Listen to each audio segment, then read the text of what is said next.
शर्मा और आज से हम लोग बात करेंगे यूपी टेट जो प्रीवियस ईयर में जो मोस्ट इम्पोर्टेंट क्वेश्चन है हिंदी, इंग्लिश एंड सीडीपी, उसके बारे में हम लोग बात करेंगे। जहाँ से आपको हिंदी से 30 क्वेश्चन, इंग्लिश से 30 क्वेश्चन और सीडीपी से 30 क्वेश्चन एग्जाम में पूछे जाते हैं और 60 क्वेश्चन एसएसटी, साइंस और जो भी होगा। तो हम लोग पेपर 2 के बारे में बात करेंगे। तो जो ऐसा नहीं कि पेपर 2 ही केवल है, ये पेपर 1 में भी यहाँ से क्वेश्चन आते हैं। तो बिना देर किए हुए हम लोग वीडियो का लेक्चर स्टार्ट करते हैं। आपके स्क्रीन से सामने फर्स्ट क्वेश्चन, बुनियादी स्तर पर मातृभाषा में शिक्षा देना बेहतर है क्योंकि। अब जैसे ही ये क्वेश्चन आया हमारे पास कि बुनियादी स्तर पर मातृभाषा में शिक्षा देना बेहतर है, क्यों है ये बेहतर? तो फर्स्ट ऑप्शन हमारा बोल रहा है कि बच्चों में आत्मविश्वास का विकास करेगा। क्या एजुकेशन जो होता है वो आत्मविश्वास की बात होती है क्या? नहीं। अब क्यों नहीं होता, इसके बारे में बात डिस्कशन करेंगे। बी हमारा अधिगम को सरल बनाएगा। सी ऑप्शन है हमारा वैदिक विकास में सहायता करेगा और डी ऑप्शन है हमारा प्रकृति वातावरण में बच्चों को सीखने में सहायता करेगा। तो राइट आंसर हमारा डी होगा। अब क्यों डी होगा उसे देखते हैं। क्योंकि अगर कोई छोटा बच्चा अपने घर परिवार में होता है, जो भाषा सुनता है उसे सोचता है, जब वह स्कूल में भी जाता है, हम बोल सकते हैं, हमने बोला कि छोटा बच्चा अगर परिवार में रहे, घर में रहे, जब वह स्कूल में जाता है, अगर स्कूल में जाता है, जब कहाँ पे जाता है बेटा, जब वह स्कूल में जाता है, तो जब वो स्कूल में जाता है अगर वही भाषा उससे मिलती है तो उसे अपने आसपास की जो भी प्राकृतिक व सामाजिक वातावरण से वो क्या कर सकते हैं, आसानी से कंबाइन जुड़ सकता है। क्या कर सकते हैं बेटा? आसानी से जुड़ सकता है बिना किसी मानसिक दबाव से। और डीप में एक्सप्लेनेशन देखते हैं। अब बच्चों में अगर आत्मविश्वास आप जगा रहे हो तो हम समझते हैं कि बच्चों में झिझकता दूर हो सकती है, लेकिन आत्मविश्वास बढ़ाना ये हमारा शिक्षा देने का मुख्य उद्देश्य नहीं है। नहीं, उसका कॉन्फिडेंस बढ़ाना है, ऐसा कुछ नहीं है। एजुकेशन में ऐसा कुछ नहीं होता, क्योंकि शिक्षा से रिलेटेड बातें है ना। कॉन्फिडेंस कैसा है क्या है नहीं। हाँ, झिझक दूर हो सकती है, हेजिटेशन दूर हो सकता है, लेकिन अगर हम बोले कि ये इसका प्राइमरी है, मुख्य सचिव उद्देश्य ऑब्जेक्टिव है, तो ये गलत है। तो ये ऑप्शन हमारा ये गलत था। अब बी क्यों गलत हुआ? अधिगम को सरल बनाएगा। ठीक है, अपनी जब भाषा है किसी बात को समझना आसान होता है, पर ये क्या है, सीमित है, लिमिटेशन है इसमें, इसलिए भी हमारा रॉन्ग है। और सी क्यों रॉन्ग हो गया बेटा? बौद्धिक विकास में सहायता करेगा। दिमागी बौद्धिक विकास के लिए केवल भाषा ही नहीं बल्कि अन्य कई संज्ञानात्मक कारक जिम्मेदार होते हैं। ऐसा नहीं कि जो भाषा है वही तुम्हारा इंटेलेक्चुअल बौद्धिक विकास करेगा, ऐसा कुछ नहीं है। इसलिए तीनों ऑप्शन गलत है। राइट आंसर हमारा डी है। प्राकृतिक वातावरण में बच्चों को सीखने में सहायता करेगा, उसे ही हम बुनियादी स्तर मातृभाषा में शिक्षा देना बेहतर समझा जाता है। और नीचे एक्सप्लेनेशन भी दिया गया है। जैसे कि फर्स्ट ऑप्शन हमारा गलत था, जो दिया गया है। क्यों गलत है? क्योंकि ये केवल झिझक दूर करता है, आत्मविश्वास बढ़ाता है, लेकिन यह शिक्षा का मुख्य उद्देश्य नहीं है, और हमें मुख्य उद्देश्य बताना था। बी क्यों गलत है, सी क्यों गलत है, सब हमने देख चुका हो। आपको एक बार स्टॉप करके वीडियो को आप लोग लेक्चर को सुन सकते हैं और इसे समझ सकते हैं। अगर आपको पीडीएफ चाहिए तो आप कमेंट में करके आप बता सकते हैं। डी हमारा राइट आंसर था। सेकेंड क्वेश्चन है कि सैमपट पर लिखते समय सबसे महत्वपूर्ण क्या है? जब आप मानो सैमपट पे आप लिखते हैं, राइटिंग करते हैं, तो आप क्या सोचते हैं? अच्छी लिखावट हो? नहीं। अगर अच्छी लिखावट हो जो बहुत सुंदर हो, लेकिन अगर वो पढ़ने में उलझाए या साफ ना हो तो उसका कोई फायदा नहीं है। लेखन स्पष्टता चाहिए। अब जो भी लिखो, कैसे भी लिखो, अगर लेखन स्पष्ट है, क्लियरिटी है, अगर समझ में आ रहा है कि पीछे बैठा हुआ लास्ट बेंच पे जो स्टूडेंट बैठा हुआ है, उसे आसानी से अगर टॉपिक समझ में आ रही है, तो वो महत्वपूर्ण बात है ब्लैक बोर्ड पे करना। बड़े अक्षरों में लिखना नहीं, नहीं। अगर हम बड़े अक्षरों में लिख देते हैं तो क्या ब्लैक बोर्ड जल्दी वो भर जाएगा ना। तो ये भी ऑप्शन हमारा क्या था, सी गलत है। अभी छोटे अक्षर, अगर छोटे अक्षर लिखते हैं तो बच्चों को देखने में, समझने में कठिनाई होती है। जो लास्ट बेंच पे बच्चा बच्चा बैठा हुआ है, उसे भी यह समझने में उसे प्रॉब्लम हो सकती है। तो इसलिए राइट आंसर हमारा बी है। क्यों है? क्योंकि लेखन में स्पष्टता होनी चाहिए। आप कैसा लिखते डजंट मैटर, कोई मैटर नहीं करता है। जो कि आप नीचे एक्सप्लेनेशन देख सकते हैं जो हमारे यहाँ पे दिया हुआ है।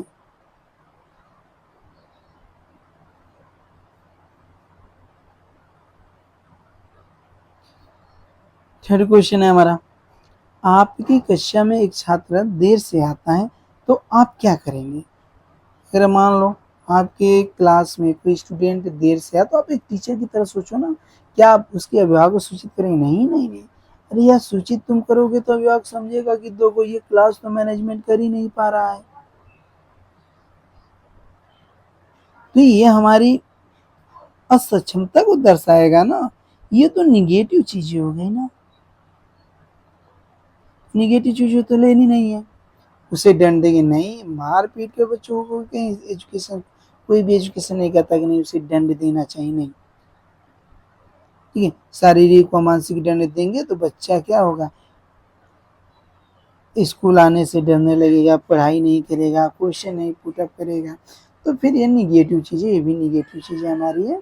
इसलिए भी उसका हम रीजन जानेंगे कि भाई वो लेट आया तो क्यों आया, ये मेन है। पहले उसका रीजन समझेंगे, फिर उसका समाधान करेंगे, जिसे हम निदान भी कहते हैं। फिर आप उसको समझिए कि भाई उसका कारण क्या है। तो राइट आंसर हमारा सी था। डी क्यों है, उन पर कोई ध्यान नहीं देगा? नहीं, नहीं, ऐसा कुछ नहीं है भाई, ध्यान देने वाली ना देने वाली बात ही नहीं है। अगर आप उस पर ध्यान नहीं देंगे तो और केयरलेस हो जाएगा। तो ये इस तरह से गलत है। राइट आंसर हमारा सी है, जो आप देख सकते हैं। ठीक है, जो यहाँ पे आपको एक्सप्लेनेशन देखने को मिल जाएगा, आप देख सकते हैं, पढ़ भी सकते हैं। फोर्थ नंबर ऑप्शन, विद्यालय में विद्यार्थियों को कैसे अभिप्रेरित करना उचित होगा? अब कैसे आप अभिप्रेरित करेंगे बच्चों को? चुने गए अध्ययन द्वारा? नहीं, नहीं, नहीं। आप कोई चुनिंदा टॉपिक पढ़ा करके बच्चों को वास्तविक मोटिवेशन नहीं ला सकते हैं। कुछ समय के लिए वो मोटिवेशन रहती है, ये तो होगा नहीं। ये भी प्रासंगिक अध्ययन द्वारा, हाँ, ये कुछ हद तक सही है। प्रासंगिक अध्ययन का ये राइट आंसर भी होना चाहिए। क्यों होना चाहिए बेटा? क्योंकि जब आप प्रासंगिक अध्ययन का अर्थ करते हैं तो विषय वस्तु छात्र को वास्तविक जीवन समाज में उसको अनुभवों से जोड़कर देखा जाता है। जो बच्चा वहाँ से पढ़ाई के अपने जीवन में उपयोग को समझता है, और यहाँ से वो इंटरनल मोटिवेट होता है, आंतरिक प्रेरित होता है। आंतरिक आंतरिक अभिप्रेरित होता है बेटा। गहन अध्ययन द्वारा नहीं, नहीं। ऐसे अगर कराओगे तो बच्चे बोर हो जाएंगे। सरस्वत भाई प्राइमरी लेवल पर चलता है कि छोटे बच्चों को हम सारे सब्जेक्ट में नहीं ना सस्वर करा सकते, रूट लर्निंग सबको नहीं पढ़ा सकते बुलबुल। ये भी हमारा रंग है। राइट आंसर बी है। क्वेश्चन नंबर 5, शिक्षा का उद्देश्य होना चाहिए। फर्स्ट ऑप्शन हमारा विद्यार्थी के व्यवसायिक कुशलता का विकास करना। बी ऑप्शन है विद्यार्थियों में सामाजिक जागरूकता का विकास करना। सी ऑप्शन है विद्यार्थियों को परीक्षा के लिए तैयार करना। डी ऑप्शन है व्यवहारिक जीवन के लिए विद्यार्थियों को तैयार करना। जल्दी से बताओ कौन सा आंसर सही है ऑप्शन। शिक्षा का मुख्य उद्देश्य क्या होना चाहिए? सही राइट आंसर है हमारा डी। व्यवहारिक जीवन के विद्यार्थी को तैयार करते हैं, उसके व्यवहारिक जीवन में चेंजिंग करते हैं। ठीक है, अब देख सकते हैं एक्सप्लेनेशन। फर्स्ट ऑप्शन क्यों सही नहीं है बेटा? क्योंकि नौकरी और व्यवसाय के लिए कुशल बनाना शिक्षा का एक आर्थिक पहलू है। आर्थिक पहलू मतलब पैसे रुपए के लिए, आर्थिक के लिए हम सोचते हैं या नौकरी मिल जाए, बिजनेस मिल जाए, पर एक मात्र लक्ष्य नहीं है। शब्दों को देखना भाई। बी ऑप्शन क्यों गलत हुआ? समाज के प्रति जागरूक करना जरूरी है, लेकिन यह शिक्षा का व्यापक उद्देश्य का एक छोटा सा पार्ट है। ये भी गलत हुआ। अब सी क्यों गलत हो गया ये भी देख लो। आधुनिक से प्राणी रतन विद्या और केवल परीक्षा पास करने वाले संकुचित दृष्टिकोण बड़ा विरोध करता है। ऐसे नहीं कि वो रोट लर्निंग को ध्यान दो, वैसे भी ओनली किसी में ऑप्शन है वो गलत ही होता है। तो ये भी हमारा रॉन्ग था, ये भी रॉन्ग था, ये भी रॉन्ग था। क्यों रॉन्ग था इसको हम देख रहे हैं। डी क्यों सही है कि व्यवहारिक दुनिया की चुनौती, समस्याओं और जिम्मेदारी संभालने योग्य बन सकते हो। सब मिलाकर के अब व्यवहारिक चेंजिंग के लिए हम शिक्षा का ज्ञान लेते हैं। तो इस प्रकार से हमारा ऑप्शन क्या था? डी बेटा करेक्ट था। विद्यार्थियों में अवांछित व्यवहार को किंचित परिवर्तन करने में सबसे प्रभावी पद्धति है। देखो फिर वही चीज आ गया कि भाई क्या ऐसी चीजें हैं जो उसके व्यवहार को परिवर्तन कर सकता है? पहला, विद्यार्थी को दंड नहीं, नहीं ये तो निजी चीज है। अगर दंड देंगे तो उसके व्यवहार परिवर्तन होगा क्या? नहीं हो सकता ना। अभिभावकों को ध्यान में से ला, नहीं, बार बार छोटी छोटी बातों के लिए पेरेंट्स के पास जाते हो तो ये क्लास कंट्रोल, ये आप जब क्लास कंट्रोल ही नहीं कर पा रहे हो तो फिर उसके सारी चीजें चेंजिंग कैसे ला सकते हैं? अवांछित व्यवहार के कारणों को ढूंढना एवं उपचार का प्रबंध करना, ये बराबर आंसर है, ये सही आंसर है। उसको हम तनाव को देखना चाहिए, किस टेंशन में है। अगर कोई बच्चा अगर गलत व्यवहार करे उसके पीछे का कोई मानसिक या पारिवारिक तनाव हो सकता है, उसे जानो समझो, उसके बाद उसको सुधार करो, जो परमानेंट सॉल्यूशन है उसका। तो डी ऑप्शन ऐसे ही गलत है, इसकी उपेक्षा करना नहीं, उपेक्षा नहीं है। गलत व्यवहार को अगर अनदेखा करेंगे तो बच्चा क्या सोचेगा यही सही है और वो समस्या और भी इंक्रीज होती जाएगी। इसलिए डी ऑप्शन हमारा गलत है। एक्सप्लेनेशन देख सकते हैं। ये इसलिए सजा देने से बच्चे क्या होंगे? विद्रोही बन सकते हैं, उसका व्यवहार अंदर से सुधार नहीं हो सकता, इसलिए गलत है। हर छोटी बड़ी समस्या पेरेंट्स के पास लेकर जाओगे, कंट्रोल में कमी दिखेगी कि शिक्षक अच्छा नहीं है, तो ये हमारी बदनामी है, इसलिए बी भी गलत है। सी इसलिए सही हुआ क्योंकि वैज्ञानिक और वैज्ञानिक तरीका है। बच्चों को समझो, जानो, उसके रीजन को समझो, कारण का पता लगाओ, उसे समझाओ, काउंसलिंग करो, ठीक है। इस प्रकार से डी हमारा गलत है। 7 नंबर क्वेश्चन क्या है बेटा? आपको शिक्षक दिवस पर कुछ विद्यार्थियों ने एक बधाई पत्र भेजा है, आप क्या करेंगे? कुछ नहीं करेंगे? अरे यार क्यों नहीं करेंगे, कुछ ना कुछ तो करेंगे।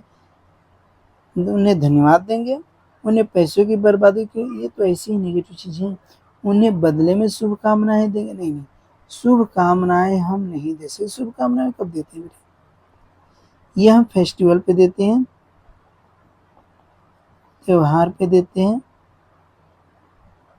लेकिन जब किसी का आभार व्यक्त करना हो तब क्या करेंगे? आभार व्यक्त करने के लिए हम क्या करते हैं? धन्यवाद करते हैं। इसलिए डी ऑप्शन सही है, B sorry B option correct है और डी ऑप्शन इनकरेक्ट है। एक्सप्लेनेशन रहा अपना, देख सकते हो।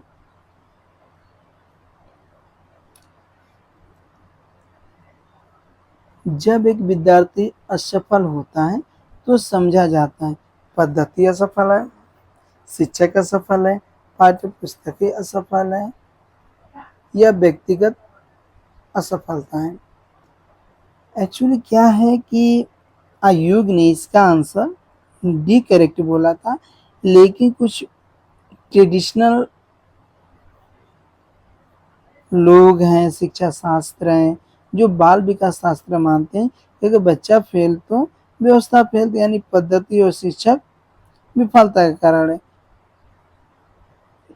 लेकिन आयोग ने इसको आंसर किया कि उसका व्यक्तिगत तो भाई है कि हर बच्चा इक्वल नहीं होता है पढ़ने में, किसी कोई तेज होता है, कोई नहीं, इसमें शिक्षा का कोई लेना देना नहीं है, इसलिए डी आंसर करेक्ट बताया गया था।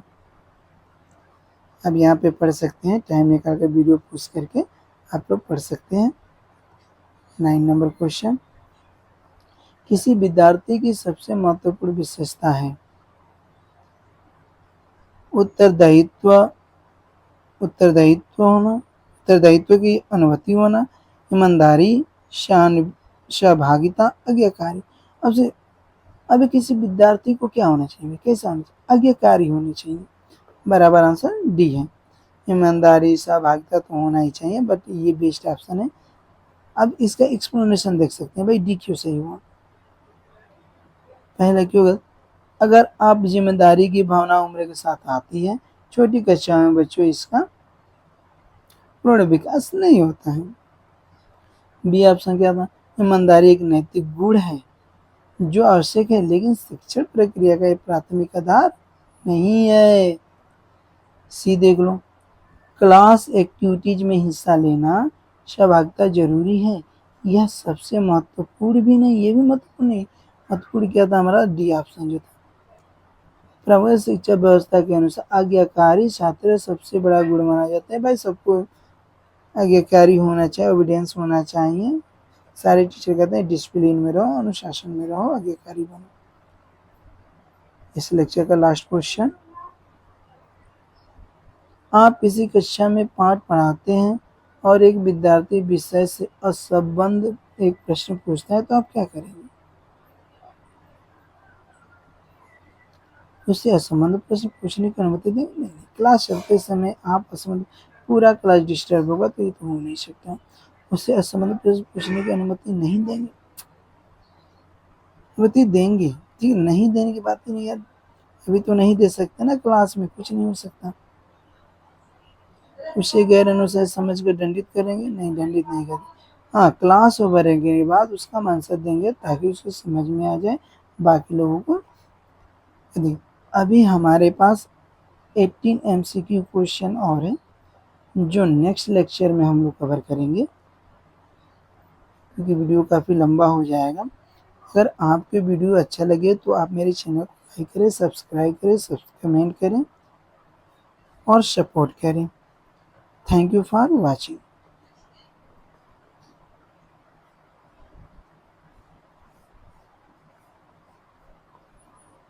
Thank you for watching.